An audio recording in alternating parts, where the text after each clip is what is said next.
What's up you guys, Mo Awesome from Awesome MTB and welcome to the Awesome MTB Short Travel Trail Bike Buyer's Guide.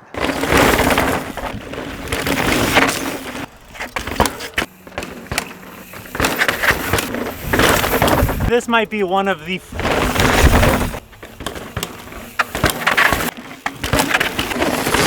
I'm pretty sure I'm a pivot fanboy at this point.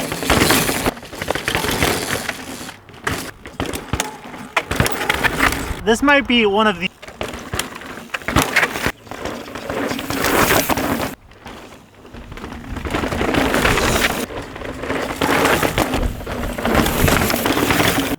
make. What's up you guys, Mo Awesome from Awesome MTB and welcome to the Awesome MTB Short Travel Trail Bike Buyer's Guide. Over the last few months, we've been testing out 7 of the best short travel trail bikes on the market. Now these are 29ers with about 120 to 130 millimeters of rear travel, and each one of these bikes has its own unique personality. The goal of this series is to help make the purchase of your next bike a lot easier by giving you guys all of the information you need to make an informed decision. Now this is a very important buyer's guide for me because I absolutely love the short travel trail bike segment. I feel like they're amazing one bike quivers. You're able to ride a wide variety of trails. They pedal really well. They're very capable downhill. And overall, they're one of those bikes that you can kind of just take out, have a great time on. And yeah, I'm very impressed by this category. So this is a very fun one to make. Hopefully you guys enjoyed our XC Buyer's Guide and our Trail Bike Buyer's Guides last year. We're really excited to bring you guys this short travel trail bike buyer's guide, and we have a few more planned this year. If you guys do enjoy these series, if you guys can let us know in the comment section, it really does help out the channel a ton. And consider subscribing to the channel and definitely hit that like button. Once again, you guys, it helps out the channel a ton and we can't thank you guys enough for doing so.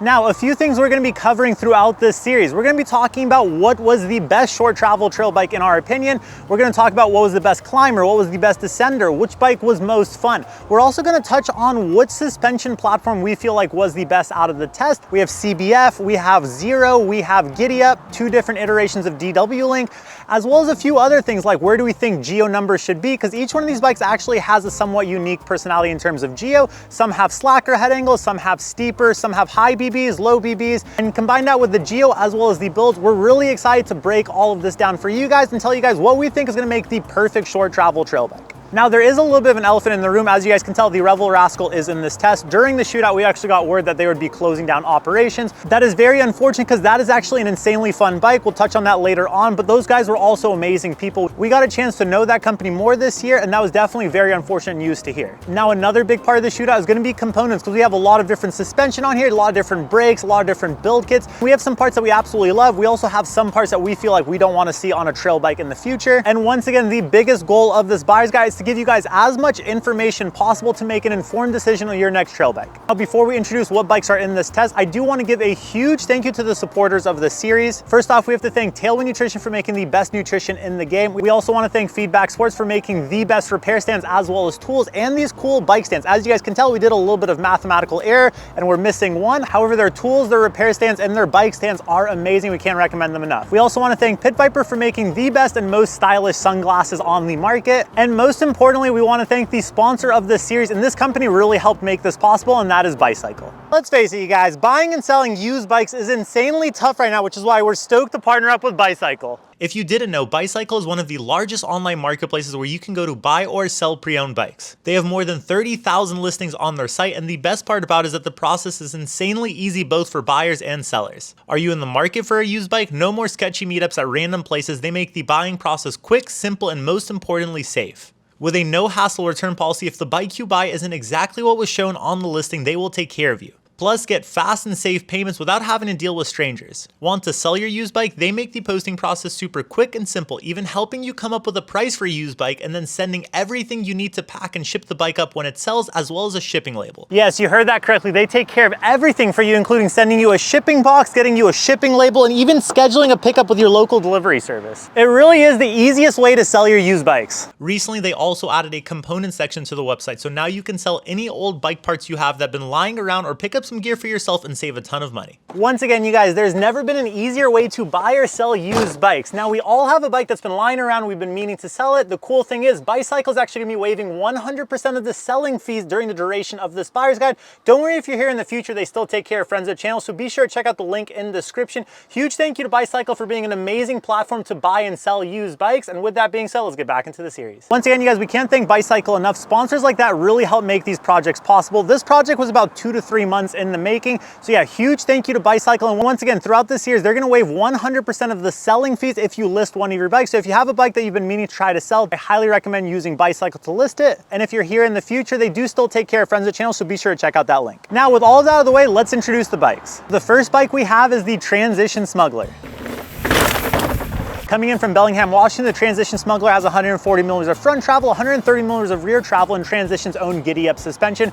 Being a rider-owned company, you know the folks at Transition absolutely rip on a bike, and you can clearly tell when riding the Smuggler. Transition clearly knows how to make a fun bike. The second bike we have is the Mondraker Race RR. Coming in all the way from Spain, the Spanish brand Mondraker sent in the Mondraker Race RR SL. This is an insanely nice build kit and has 150 millimeters of travel up front, 130 millimeters of travel in the rear, and as you guys can tell, some of the cleanest lines I've ever seen from a frame. We also have their Zero suspension line combined with forward geometry. This bike was as nice to ride as it was to look at. We also have the Yeti Cycles SB120 Lunch Ride. Coming all the way from Golden, Colorado, Yeti has some of the fastest staff in the industry and also the fastest bike. The SB120 Lunch Ride was insane out on the trail speed-wise, and it was a really nice bike to have in the test. The Lunch Ride has 140 millimeters of front travel, 120 millimeters of rear travel, and Yeti's classic Switch Infinity suspension design. Once again, very fast bike. We also have the Pivot Cycles Trailcat SL. Coming in all the way from Phoenix, Arizona, South Mountain's own Pivot Cycles knows how to make an awesome bike. Chris Kokalis has been doing this for a very long time, and the Trailcat SL definitely shows that. With 140 millimeters of travel up front, 120 millimeters of travel in the rear, and a DW Link suspension design, this bike is an absolute ripper both in the desert as well as here in Laguna. We also have the Ibis Ripley. Coming in all the way from Santa Cruz, California, Ibis Cycles has been around for a very long time, and the Ripley has as well. This is going to be the 5th iteration of the Ripley with 140 millimeters of travel up front, 130 millimeters of travel in the rear, and also a DW Link suspension design. Once again, you guys, so many iterations of the Ripley, and this has been my personal favorite. We also have the Revel Rascal SL. Coming in all the way from Colorado, this is definitely one of the sadder reviews because like I said, during this test, we found out that Revel would be shutting down operation. The Rascal is an insanely fun bike with 140 millimeters of front travel, 130 millimeters of rear travel, and the insanely awesome CBF suspension design. Once again, you guys, the Rascal is super fun, but more importantly, the people at Revel were really awesome people and definitely was sad news to get during the test. Last but not least, we also have the Pivot Trailcat LT.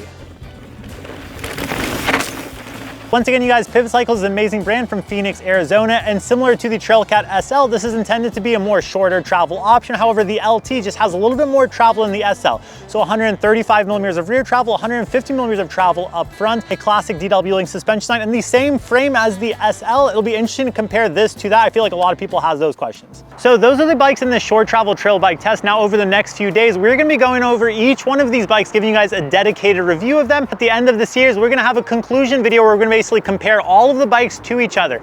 Another thing that we're gonna be talking about is gonna be price points and what we feel like is gonna be the best value for each build. Each one of these bikes come in a ton of different options. We're gonna go through that and try and figure out what has the best bang for buck. And we're also gonna be talking about weight because I feel like weight is a very important subject to me. We're gonna look at the overall build as well as the capableness of the bikes on the downhill and compare that to the weight to see if that makes sense. Once again, you guys, I absolutely love the short travel trail bike segment. I feel like they do an amazing job of balancing being great at climbing while also being very capable at descending. And I feel like if you're looking for a one bike quiver, there's some solid options here. So with that being said, let the guessing games begin and let us know in the comment section if you guys think you know what bike is gonna win. And once again, if you guys do enjoy these series, also let us know in the comment section. It helps out the channel a ton. And definitely hit that like button and consider subscribing. So many other cool projects coming at you soon later this year. But first, we have the awesome MTB short travel trail bike buyer's guide going on this week. Until next time, you guys, or the next video, ride awesome. Phew.